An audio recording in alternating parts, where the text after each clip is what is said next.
Hello বন্ধুরা, আর একটা নতুন ভিডিওতে আপনাদের সবাইকে স্বাগত। বন্ধুরা, এইপিএস বিজনেস আমরা করি, আপনারা করেন।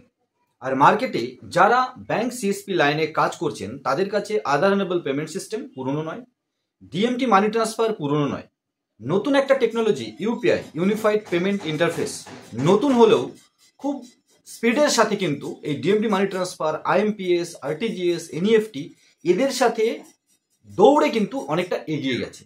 আর এখানেই হচ্ছে আপনাদের সমস্যার সম্মুখীন হতে হচ্ছে। প্রচুর ব্যাংক অ্যাকাউন্ট ফ্রিজ হচ্ছে, ডেবিট ট্রানজাকশন ফ্রিজ হয়ে যাচ্ছে, অ্যাকাউন্ট থেকে আইটিআর ডিপার্টমেন্ট বা ব্যাংকের থেকে নোটিশ আসছে, ব্যাংক অ্যাকাউন্টে অনেক টাকা লেনদেন করেছেন ইউপিআই দিয়ে, ফাইন দিতে হচ্ছে, জেলে পর্যন্ত যেতে হচ্ছে, বা বিভিন্ন ধরনের সমস্যার সম্মুখীন আপনার হতে হচ্ছে।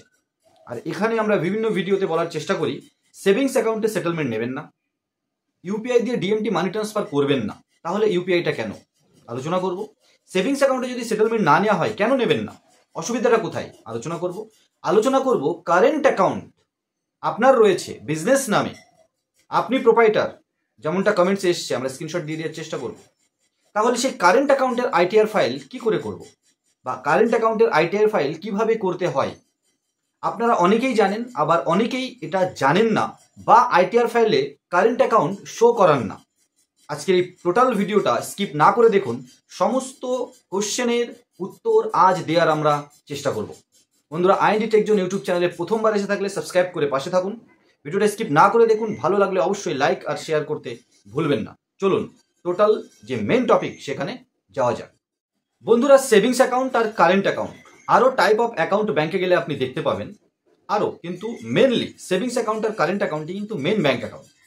সেভিংস অ্যাকাউন্ট মানে আপনি আপনার সেভিংস করতে পারেন, বাঁচাতে পারেন, টোটাল ইনকাম খরচের পরে যেটা প্রফিট সেটা আপনি রাখতে পারেন, সেই জন্যই অ্যাকচুয়ালি সেভিংস অ্যাকাউন্টটা।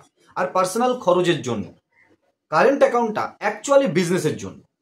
এই দুটো অ্যাকাউন্টের ভিতরে একটুখানি মেন যে পার্থক্য আছে, প্রধান পার্থক্য, সেটা হচ্ছে সেভিংস অ্যাকাউন্টে আপনার যে পয়সাটা থাকে তার উপরে কোয়ার্টারলি, ইয়ারলি, মান্থলি হিসাব করে আলাদা আলাদা bank RBI rules and regulation মেনে ইন্টারেস্ট বা সুদ আপনাকে দেয়, সেটা 3.5 থেকে 7% পর্যন্ত বলা হয়ে থাকে। কারেন্ট অ্যাকাউন্টে আপনার যত পয়সাই থাক না কেন, কোনো ইন্টারেস্ট বা সুদ কিন্তু ব্যাংক আপনাকে দেয় না, কারণ এই অ্যাকাউন্ট থেকে ব্যবসা করা হয় বা ব্যবসা করার জন্যই খোলা হয়েছে, এটা ব্যাংক ধরেই নেয়। আরবিআই বা ব্যাংকের রুলস অনুযায়ী যে ব্যাংক অ্যাকাউন্ট সেভিংস অ্যাকাউন্টে আপনি পয়সা রাখছেন এবং সুদও পাচ্ছেন, সেই অ্যাকাউন্ট থেকে ব্যবসা করতে দেবে না, এটা আরবিআই এর রুলস।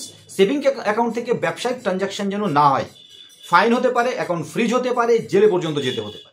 ঠিক উল্টোটা, কারেন্ট অ্যাকাউন্ট থেকে আপনি যত খুশি ব্যবসায়িক লেনদেন করুন, অবশ্যই টাইপ অফ যে কারেন্ট অ্যাকাউন্ট আপনি খুলেছেন, আপনার ব্যাংক যে পারমিশন দিয়ে রেখেছে, যে এভারেজ মেনটেনেন্স ব্যালেন্স আপনি করেন মান্থলি, কোয়ার্টারলি, ইয়ারলি, তার উপরে ডিপেন্ড করে আপনাকে যে পারমিশন দিয়ে রেখেছে আপনি সেই অবধি লেনদেন করেন, তাহলে কোনো নোটিশ আসবে না। বন্ধুরা, current account 5,000 quarterly average maintenance ব্যালেন্সেরও আছে, আবার 5 লাখ টাকারও আছে। নিশ্চয়ই 5,000-এর যে ফিচার্স 5 লাখের ফিচার্স সমান হবে না। সেভিংস অ্যাকাউন্টটা পয়সা বাঁচানোর জন্য বা আপনি যেটা সেভিংস করছেন সেটার জন্য, আর সেখান থেকে ইউপিআই আপনি পার্সোনাল ইউজের জন্য করতে পারেন।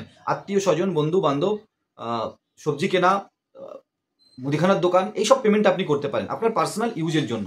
আপনি যেটা money transfer, DMT domestic money transfer, তার সাবস্টিটিউট হিসাবে কিন্তু সেভিংস অ্যাকাউন্ট দিয়ে ইউপিআই মানি ট্রান্সফার করে জেলে যাওয়ার রাস্তাটা ক্লিয়ার করবেন না। কারেন্ট অ্যাকাউন্ট দিয়ে আপনি ইউপিআই মানি ট্রান্সফার করতে পারেন, যেমন আরটিজিএস করেন, যেমন এনইএফটি করেন, যেমন আইএমপিএস করেন।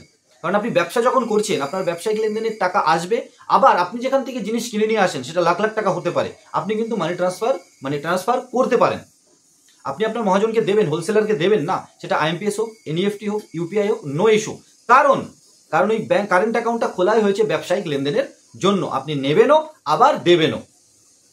কিন্তু এই দুটো ব্যাংক অ্যাকাউন্টের ক্ষেত্রেই ডিএমটি ব্যবসার জন্য কিন্তু সেভিংস বা কারেন্ট অ্যাকাউন্ট নয়। ডিএমটি ব্যবসার জন্য অ্যাকচুয়ালি ওয়ালেট, যেখান থেকে আপনি ডিএমটি মানি ট্রান্সফার ব্যবসাটা করতে পারেন। বন্ধুরা, সাথে সাথে বলে দিই, এইপিএস এর সেটেলমেন্টের জন্য সেভিংস অ্যাকাউন্ট ইউজ করবেন না, ইউজ করা থেকে বিরত থাকুন। কারণ সেভিংস অ্যাকাউন্টের ট্রানজাকশনের একটা লিমিট থাকে বছরে। সেভিংস অ্যাকাউন্টে বছরে 10 লাখ টাকা পর্যন্ত আপনি ডিপোজিট করতে পারেন। তাহলে 10 লাখের যদি আপনি ডিপোজিট করেন, তাহলে কিন্তু 10 লাখ টাকা পর্যন্ত আপনি তুলতেও পারেন, সেটা বিভিন্নভাবে। এই লিমিটের বাইরে কিন্তু অবশ্যই চলে যাবে আপনি যদি এইপিএস এর সেটেলমেন্টের পয়সা ওখানে নেন, আর তার জন্য নোটিশ আসা কিন্তু খুব একটা অস্বাভাবিক নয়। সেটেলমেন্টের জন্য আপনার নিজের নামে বা বিজনেস নামের কারেন্ট অ্যাকাউন্ট ইউজ করুন, যেটা কারণ কারেন্ট অ্যাকাউন্ট ব্যবসার জন্যই, আর এইপিএস আপনার একটা ব্যবসা। এবারে চলে আসবে বন্ধুরা ITR file, income tax return file. বন্ধুরা প্যান কার্ড আছে, ব্যাংক অ্যাকাউন্ট আছে, 18 বছর হয়ে গেছে, ব্যবসায়িক লেনদেন বা পার্সোনাল লেনদেন আপনার অ্যাকাউন্টে হয়ে থাকে, আপনার আইটি ফাইল করতে হবে, আইটিআর ফাইল করতে হবে। আর আইটিআর ফাইল করার সময় আপনার প্যান কার্ডের সাথে লিঙ্কড, যেমন এখন আধার কার্ডের সাথে প্যান কার্ড লিঙ্ক করে দিয়েছে, আপনি কিন্তু ব্যাংক অ্যাকাউন্ট খোলার সময় আপনাকে কিন্তু প্যান কার্ড দিতে হয়। তাহলে প্যান কার্ড, আধার কার্ড লিঙ্কড এরকম ব্যাংক অ্যাকাউন্ট আপনাকে কিন্তু আইটিআর ফাইলের অ্যাকাউন্টে সমস্ত অ্যাকাউন্ট শো করাতে হবে।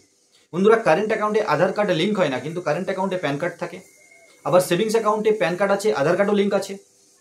আবার কারেন্ট অ্যাকাউন্ট খোলার সময় আধার কার্ড দিতে হয়েছে, লিঙ্ক নয়, কিন্তু প্যান কার্ডও আছে। তাহলে আধার প্যান, মোট কথা হচ্ছে আপনার ওই প্যান আর আধার কার্ডের মাধ্যমে আপনি কত টাকা ট্রানজাকশন করছেন, সে কারেন্ট অ্যাকাউন্টে করুন বা সেভিংস অ্যাকাউন্টে, আইটিআর ডিপার্টমেন্টের কাছে কিন্তু বিওরা চলে যায়। আর ব্যাংক অ্যাকাউন্ট যখন আপনি অ্যাড করবেন তখন কারেন্ট না অ্যাকাউন্ট সেটা ম্যাটার করে না। আপনি আইটিআর ফাইল করার সময় সেভিংস অ্যাকাউন্টের মতো কারেন্ট অ্যাকাউন্টও কিন্তু আপনাকে ওখানে সাবমিট করতে হবে। যতগুলো একটা মানুষের জন্য বা প্রোপাইটার হন বা যাই হন, বিজনেস কারেন্ট অ্যাকাউন্ট হলেও আপনাকে কিন্তু আইটিআর ফাইলে সেটা দেখাতে হবে। এবার কথা চলে আসে যে কমেন্টসটা আমি দেখাচ্ছিলাম, এখনো দেখছেন আপনারা, এখানে বলা হয়েছে উনি নিজেই প্রোপাইটার আর কারেন্ট অ্যাকাউন্ট নিজের নামে বা বিজনেসের নামে আছে। তাহলে নিজের যে আইটিআর ফাইল সেখানে কিন্তু আপনি ওটা ব্যাংক অ্যাকাউন্টটা শো করিয়ে দিতে পারেন। বা এবার চলে আসে বন্ধুরা, এটা তো হয়ে গেল আপনার নিজের আইটিআর ফাইল। বন্ধুরা আপনি কি জানেন যে বিজনেস কারেন্ট অ্যাকাউন্ট বা আপনার বিজনেস যদি বড় হয়, সেই আপনার বিজনেস নামেও প্যান কার্ড ইস্যু হয়। আর বিজনেস নামে যখন প্যান কার্ড ইস্যু হয়, সেই প্যান কার্ডের দেখিয়ে যখন ব্যাংক অ্যাকাউন্ট ওপেন করা হয় তখনও কিন্তু আপনি আধার কার্ড দেন। তাই বিজনেস কারেন্ট অ্যাকাউন্ট বা বিজনেস নামে যদি কারেন্ট অ্যাকাউন্ট আর বিজনেস নামে যদি প্যান কার্ড থাকে, ওটার আইটিআর ফাইল আলাদাই করতে হয় আপনাকে, সেখানেও আধার কার্ড দিতে হয় আপনাকে জমা।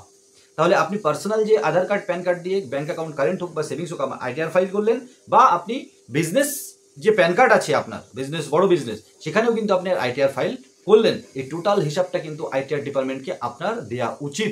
যদি কখনো এর মধ্যে কোনো উল্টোপাল্টা দেখতে পারে, তখনই নোটিশ আসা, তখনই আপনার ব্যাংক অ্যাকাউন্ট ফ্রিজ হয়ে যাওয়া, ডেবিট ট্রানজাকশন ফ্রিজ হয়ে যাওয়া, অনেক কিছু হতে পারে। বন্ধুরা আপনার পাশের দোকান ইউপিআই ট্রানজাকশন করে যাচ্ছে অনেক দিন ধরে, আপনি করলে অসুবিধা কোথায়? বন্ধুরা এটা ভেবে আরেকজন ভুল করছে তার মানে আপনিও করবেন, এটা তো হতে পারে না। আমরা ভিডিও বানাচ্ছি এই কারণে যে আরবিআই এর যে রুলস অ্যান্ড রেগুলেশন, এনপিসিআই এর যে রুলস অ্যান্ড রেগুলেশন, ব্যাংকের যে রুলস অ্যান্ড রেগুলেশন, সেটা মেনে আপনি ব্যবসা করুন, নিশ্চিন্তে থাকুন। আজ না হয় কাল ওদের নোটিশ আসবেই, ওরা ধরা পড়বেই। কারণ আলটিমেটলি ইউপিআই দিয়ে মানি ট্রান্সফার আননোন অ্যাকাউন্টে, প্রচুর অ্যাকাউন্টে করলে আপনার কি মনে হয়, সাধারণ জ্ঞানে আপনি যদি আইটি ডিপার্টমেন্টের মানুষ হতেন, একটু লেট হতে পারে কিন্তু নোটিশ কিন্তু আসবেই। ওয়ালেট থেকে ডিএমটি মানি ট্রান্সফার করছেন, আপনার খুব একটা নথিপত্র রাখার দরকার নেই, কিন্তু আপনি যখনই সেভিংস বা কারেন্ট অ্যাকাউন্ট দিয়ে ইউপিআই মানি ট্রান্সফার করবেন, অ্যাকচুয়ালি আপনি বিজনেসের জন্য দেখাবেন, তাহলে সেই নথিগুলো কিন্তু রাখতে হবে। আপনি ভাবুন তো, এখন আমাদের এই ভিডিও দেখে আপনি সাবধান হলেন না, আর আপনার 2-4 বছর নোটিশ আসলেও না, 5 বছর পরে গিয়ে আপনি 5 বছর আগের নথি দেখাতে পারবেন তো? না হলে কিন্তু 30% 40% পর্যন্ত পেনাল্টি, মানে ইন্টারেস্টের উপর ইন্টারেস্ট, ইন্টারেস্টের উপর ইন্টারেস্ট, পেনাল্টি দিয়ে আপনাকে জেল থেকে বাইরে আসতে হলেও হতে পারে। এবার শুনে যদি আপনি ঠিক পথে চলার চেষ্টা করুন, ওয়েলকাম। যদি শুনে না চলার চেষ্টা করুন এবং বেশি বুদ্ধিমত্তার পরিচয় দিয়ে আপনি এখন কন্টিনিউ ইউপিআই করে যেতে চান, দেখুন আমাদের প্রফিট বা লস তো কিছু নেই, আমরা আপনাদের সাবধান বা সচেতন করার চেষ্টা করছি, বাকি আপনি বুদ্ধিমান। বন্ধুরা আশা করি কমেন্টসের উপরে ডিপেন্ড করে আজকের যে current account, savings account, EPS, UPI নিয়ে ভিডিওটা আমরা বানানোর চেষ্টা করলাম, আপনাদের পছন্দ হলো। আর যদি পছন্দ হয়ে থাকে, স্কিপ না করেই দেখেছেন, তাহলে অবশ্যই ভিডিওটা লাইক শেয়ার করে পাশে থাকবেন। চ্যানেলে নতুন হলে আইএনডি টেক জোন ইউটিউব চ্যানেলটাকে সাবস্ক্রাইব করে ভালোবাসা দিতে কৃপণতা করবেন না।